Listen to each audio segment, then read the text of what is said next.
Out you, and he said to me, and I never shall forget, "You're stronger than you think you are." In Their Own Words, proudly presented by Toyota. Toyota, let's go places. This Black History Month, WURD celebrates African American legends and pioneers in Western medicine. The year was 1958. Dwight D. Eisenhower was the 34th president. Ruth Carroll Taylor is the first African American flight attendant in the U.S. Anita Baker, Angela Bassett, and Michael Jackson were all born, and Walter P. Lomax Jr., M.D., opens his first medical practice in South Philadelphia. The founder of WURD Radio was a prominent physician, philanthropist, and entrepreneur. After several years as a solo practitioner, Dr. Lomax expanded his practice to 6 clinics, bringing quality health care to underserved neighborhoods across Philadelphia. Dr. Lomax established Lomax Health Systems in 1982 and Correctional Healthcare Solutions in 1983. The latter provided health care services to incarcerated individuals in prisons and jails across the U.S. In 1989, Dr. Lomax partnered with another African-American entrepreneur, Tony Welchers, to form Healthcare Management Alternatives and won the largest Pennsylvania state contract ever awarded to a black-owned company at the time. The South Philly native and graduate of LaSalle University and Hahnemann Medical School established the Lomax Companies, which included many business ventures like Lomax Real Estate Partners, Prime Image, My Artist DNA, and WURD Radio. Dr. Lomax, the philanthropist, established the Lomax Family Foundation, sat on the board of various businesses, and even purchased the Virginia plantation where his great-grandmother was enslaved. Walter P. Lomax Jr., MD, is a medical pioneer and an inspiration to us all. This Black History vignette is brought to you by PICO, One United Bank, and Independence Mission School. When you enroll your child in one of their 14 Catholic Independence Mission Schools, they'll experience strong academics, learn lifelong values, and receive financial aid, all in a healthy, safe, and loving environment. To learn more, visit enroll@ims.org.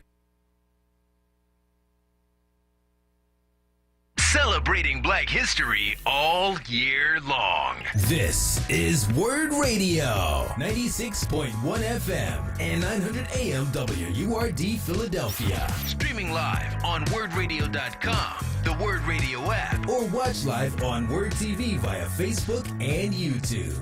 WURD Radio. Progressive Black Talk Media. You're listening to a special WURD Radio Black History Month live broadcast from the Pennsylvania Academy of the Fine Arts. exclusively on WURD Radio. 96.1 FM and 900 AM WURD. Streaming live on WURDradio.com, the WURD Radio app, or watch live on WURD TV via Facebook and YouTube. WURD Radio. Progressive Black Talk Media.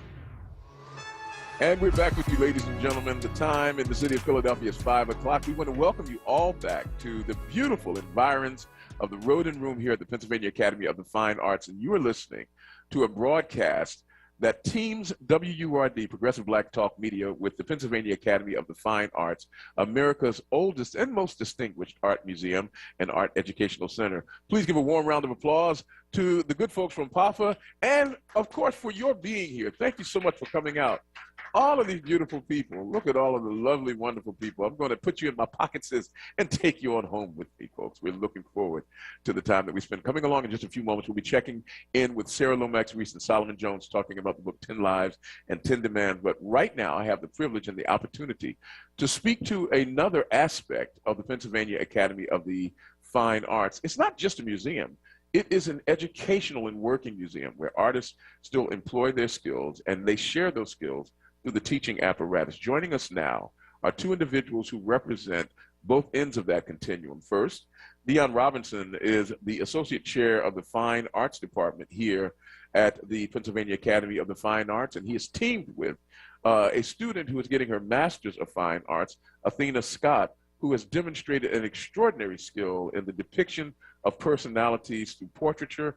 I will have on my wall, mark it down, folks, I will have on my wall something from her before the month, before March is over.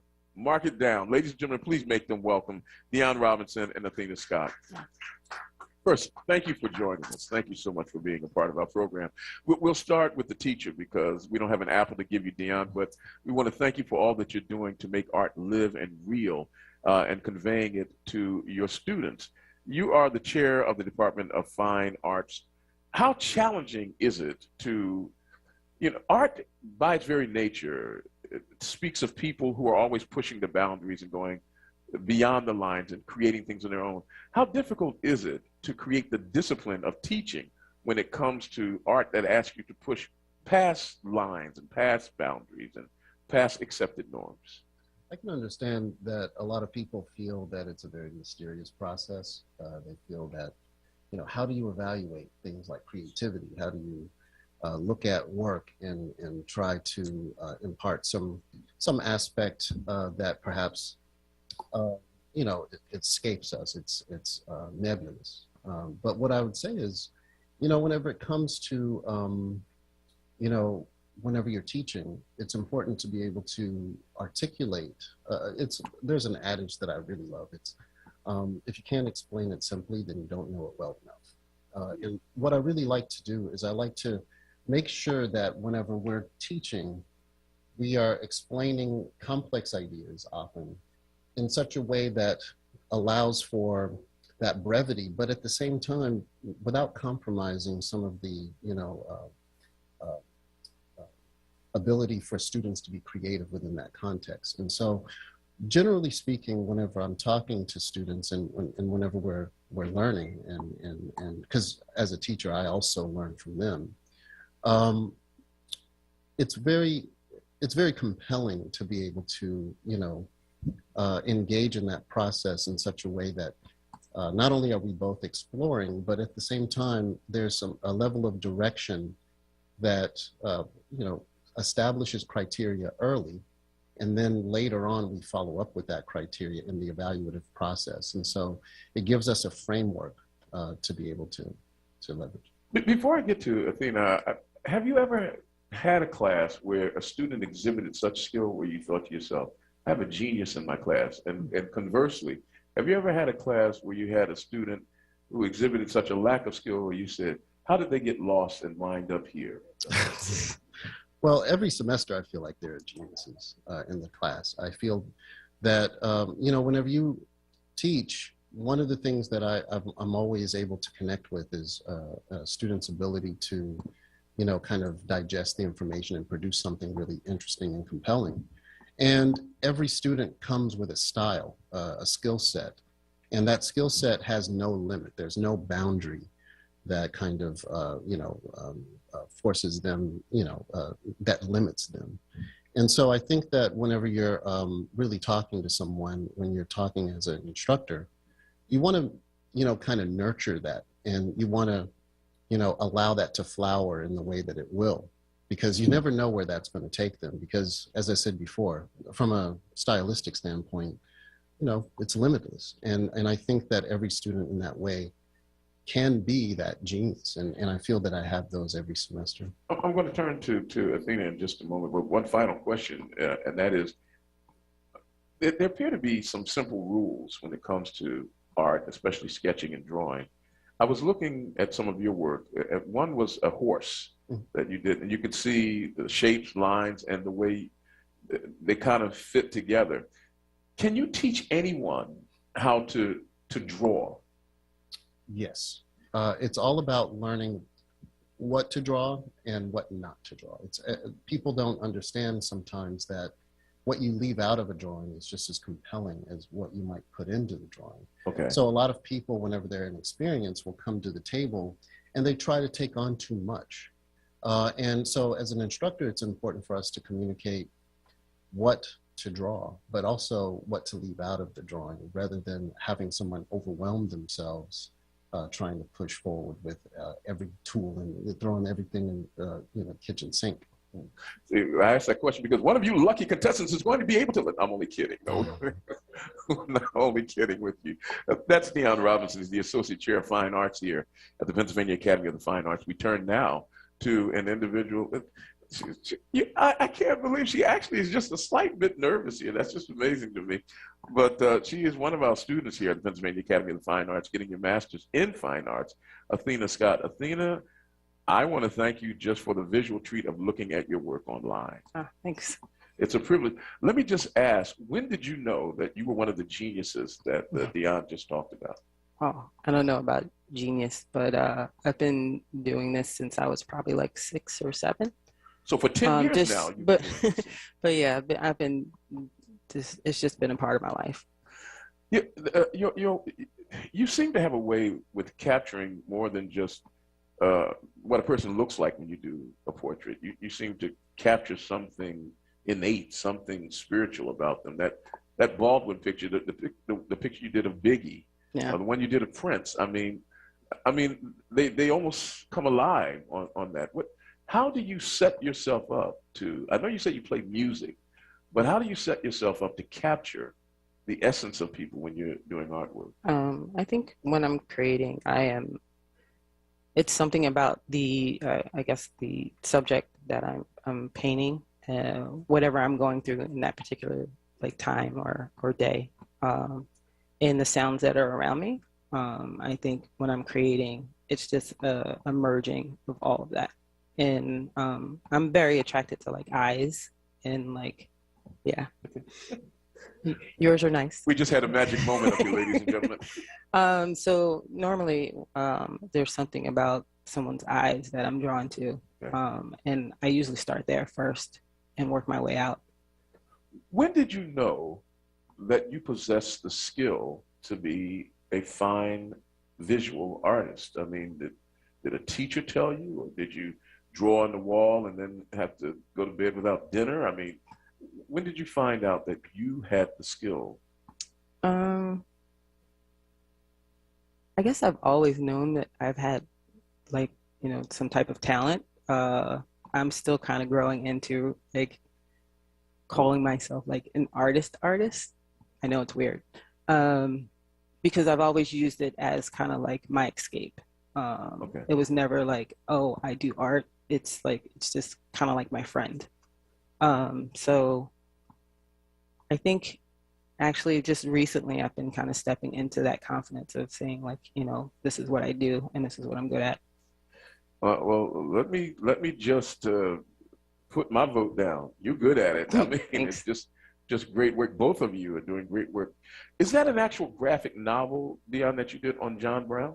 Well, I would say it's John Henry. John Henry. What did I say? Brown? I did a show on slavery. Yeah. John Brown might be coming up next. But on John Henry, the train and the steel driving man. Yeah. Yes, it started as a part of my thesis, graduate thesis, and what I did was reimagined the story of John Henry, and I did it as a sort of Southern mystery, kind of fantasy, Southern fantasy. And what it did was, it's a story close to my heart. And so we basically trace his kind of life. It took a bit of research, but we kind of trace his life and kind of retell some of these stories as a way to try to preserve, the folklore that I think sometimes can get forgotten. But yes, it's a graphic novel.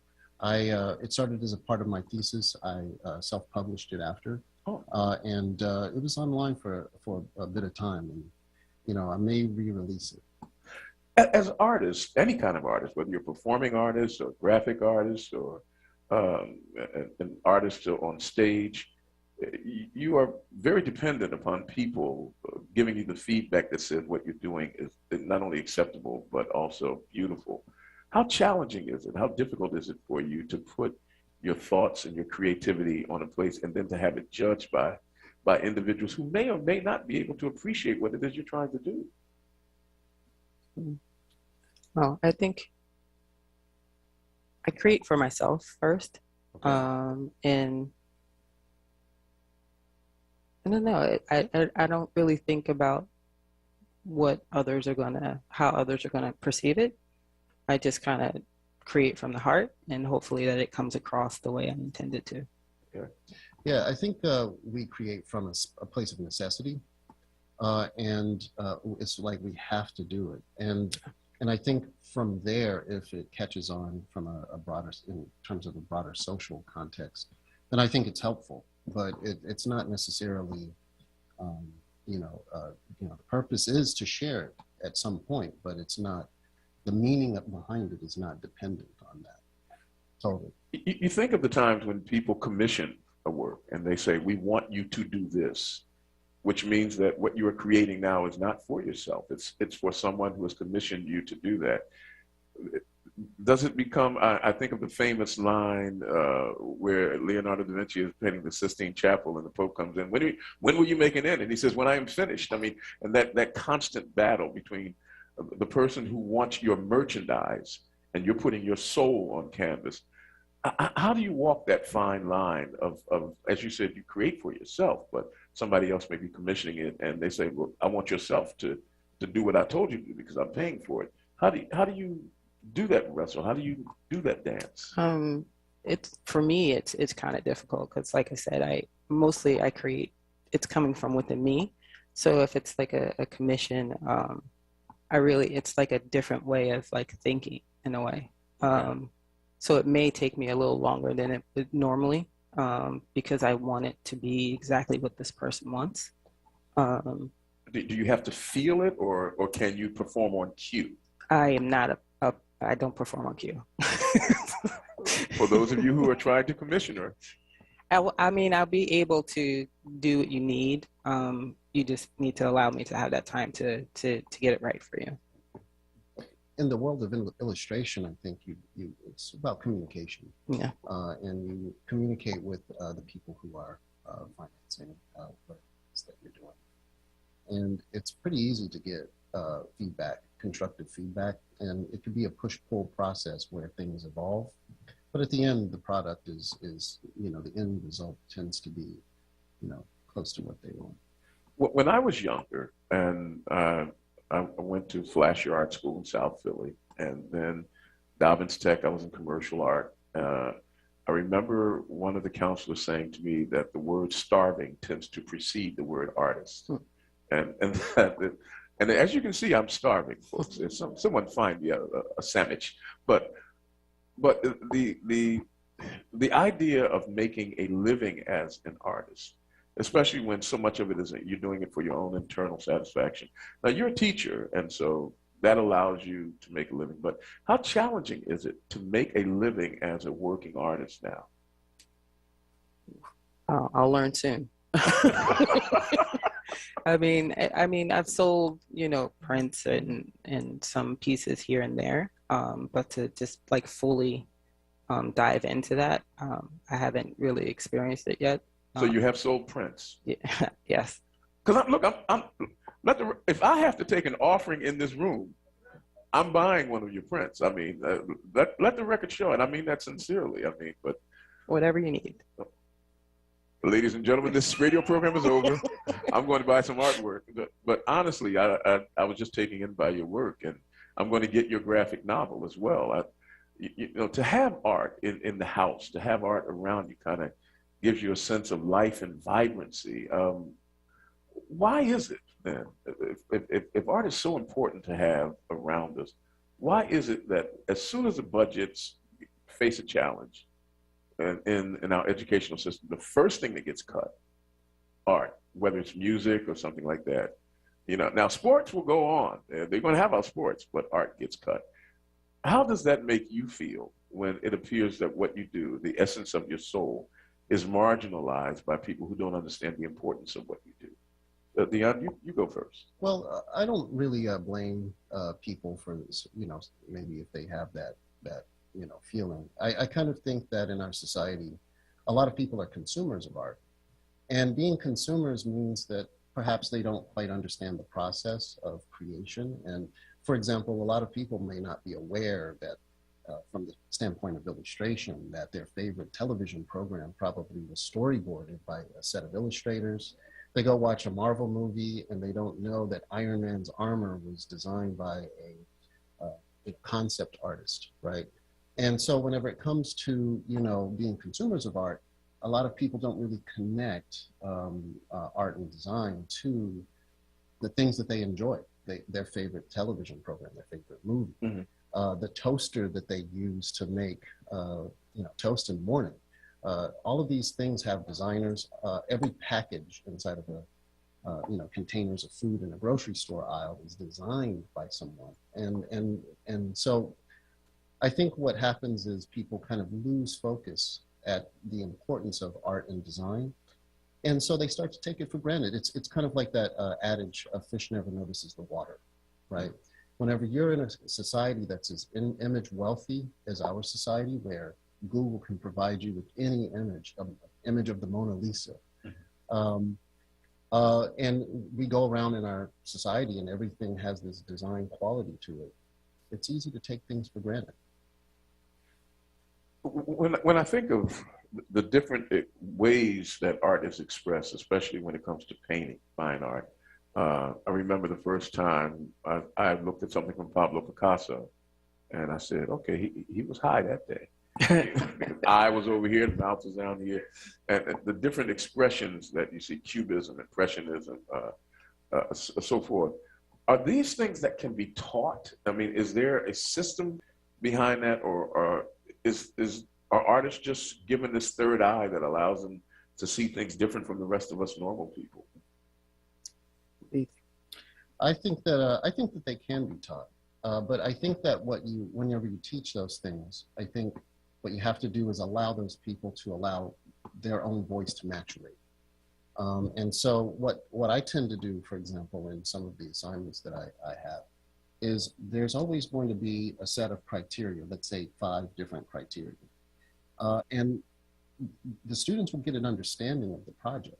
But then there's going to be a part of the project in terms of maybe the content or the stylistic aspects that I take my hands off of and allow the students to have that room to bring to it what they will. And it's interesting because you'll start to see that even if you give these students the same criteria, they come out with such different products. And one of the things that I think is really important that, you know, that educators have to do is kind of give them that space to be able to create, because magic happens in that space. I tried to convince my math teacher to apply that same thing. Didn't work for me in that class. I mean, now, I know that you do portraits and you do art that one might easily find more accessible because it looks like something that they've seen. Do you ever use some of the other forms of art, like Cubism, Impressionism, some of the other stuff that I remember one of Picasso's works, The Three Musicians. I remember when I was a kid seeing that and saying, I don't see no musicians, you know, Right. But everybody loved it. Right now, I'm kind of going into trying to find different ways of expressing like the portrait. So whether that be with like found objects in collage or you do collage? Yeah, a little bit. I just kind of started, but yeah, I'm moving into kind of expanding like the idea of a portrait, not just painting or drawing. So I want to kind of mix all kinds of elements to create the essence of that person. You know, in just a few moments that we have left, artists tend to see things that the rest of us don't see, which is what makes you artists, because you can see things and depict them that we may not have seen. You know, the way you pull things together suggests that you have this some extra vision, that there might be some portal that you're looking through. I'm imagining that translates to the whole world. When you look at the whole world, that you see things in a different way. Does it ever trouble you? Is it ever hard to live with all of the stuff going on up in your head that you're seeing that the rest of us aren't seeing? I mean, just... Yeah, it's interesting up here. Ladies and gentlemen, it's a good time. I think you said there's a whole lot living rent-free up there. No, but I do recognize that I kind of, I see things differently as I'm kind of like traveling through space or just like through the world. I pick out different things, and that I think that actually comes out in my work too, where I concentrate on certain aspects of the portrait. I think that's just how I see in general. Yeah, I was speaking to students the other day, and the students were, well, actually, I've had this conversation a lot, where whenever you look at an outlet, how you can see a face. A face, yeah. And I was telling the story about how in the 80s, you know, we had that terrible, like, I guess it was wood paneling. It was everywhere in the 80s. And when I used to look at it as a kid, I would see characters and I would have conversations with the characters and things like that. And I think that's what... He's okay. Okay, you saw them and talked to them. Oh yeah, as a child. He's there fine. you go. As a child. But what I would tell you is that that's how real some of that site is. And I'm not sure if, you know, most people can relate to that. But what I'll say is if that's what that vision is that you're speaking about, it's something that's very active and a part of people. I believe that it's a human thing. And I think that, you know, it's more about having the courage in terms of allowing yourself the space to be able to let that out and to express it in different ways. But in saying that it's more of a human thing, are you suggesting that all of us are artists? I believe so. I think so. I think that it's I'm not going to pay all these folks for print. I mean, we're not all artists. I mean, I've seen students in one semester go from telling me they cannot draw to becoming the artist of the family, and they're like having commissions at family reunions drawing portraits. And so I think that it doesn't matter the age, it doesn't matter. It's like what I said earlier. It's about showing people what to draw and what to create and what to leave out. And I think as soon as they get that magic trick that you see whenever you watch somebody draw a picture, it's like a magician revealing the trick.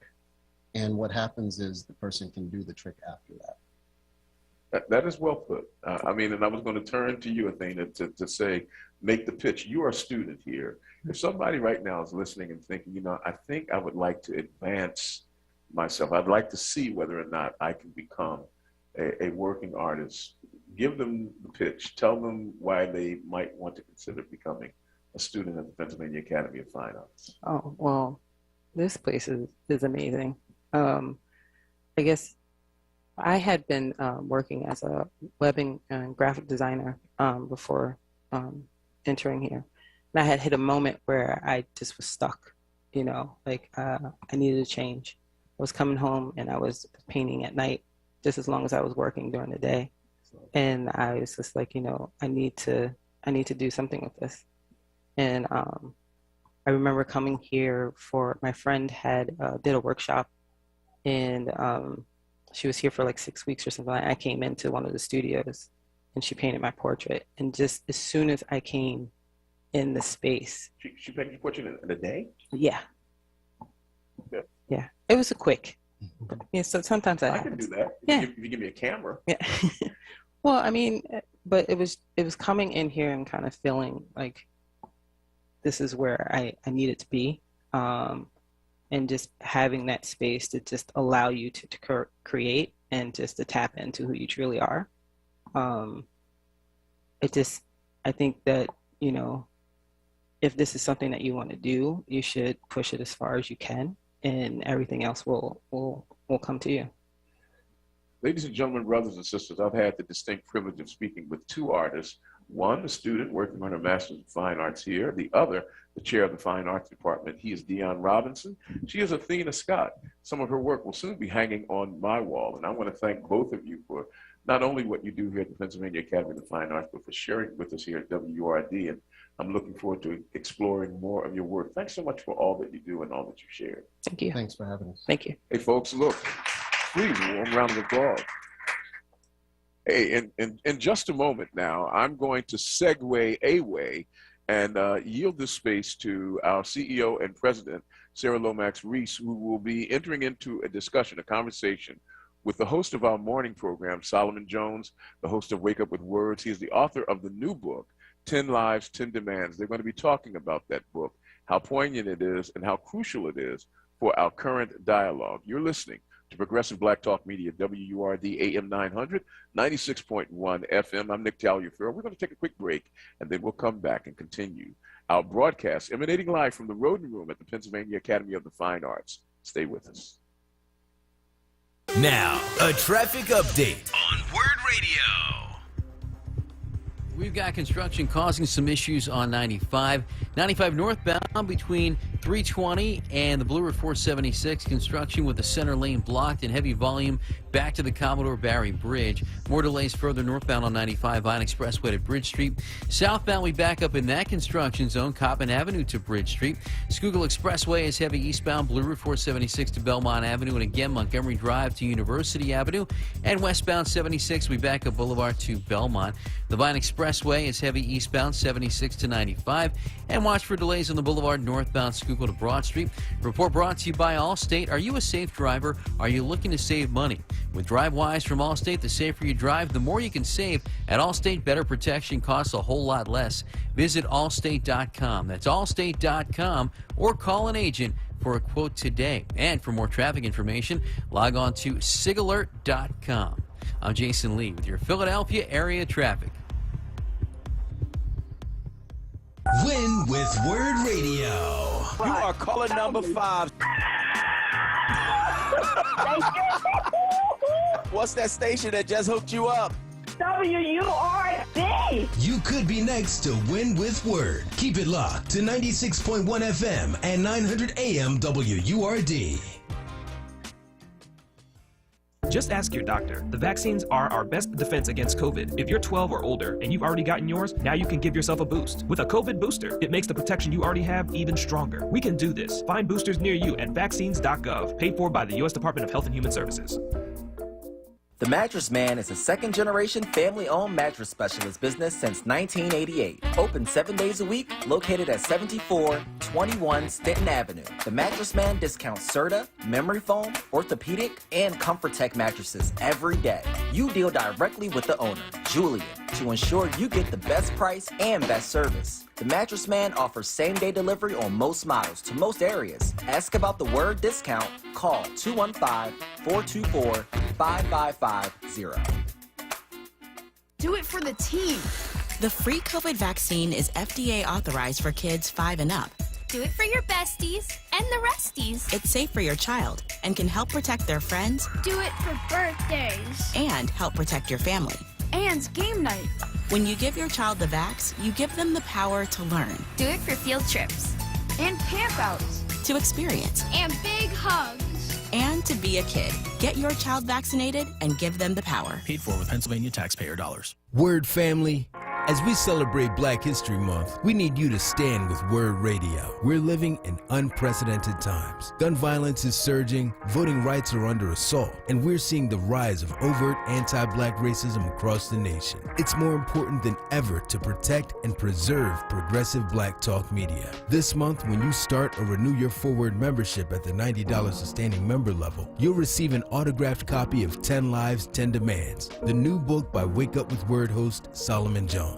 If you're already a Forward member, sign up a family member or friend to help us continue making history. Start or renew your Forward membership today by visiting membership@wordradio.com. Toyota proudly presents In Their Own Words. We bid hail and farewell to the late General Colin Luther Powell, truly a legend and one of the most admired Americans ever. The four-star general set a standard in Black excellence, but not even he could have imagined where the journey would lead. They included all of my ROTC grades into my grade point average, and I got straight A's in ROTC. And when they rolled it into there, it brought me up to 2.0. And they said, good enough for government work, get him out of there. Now I'm considered one of the greatest sons the City College of New York has ever had. So those of you who are not graduating with a 3.76, have faith. It ain't where you start in life, it's where you end up and what you did along the way. In Their Own Words, proudly presented by Toyota. Toyota, let's go places.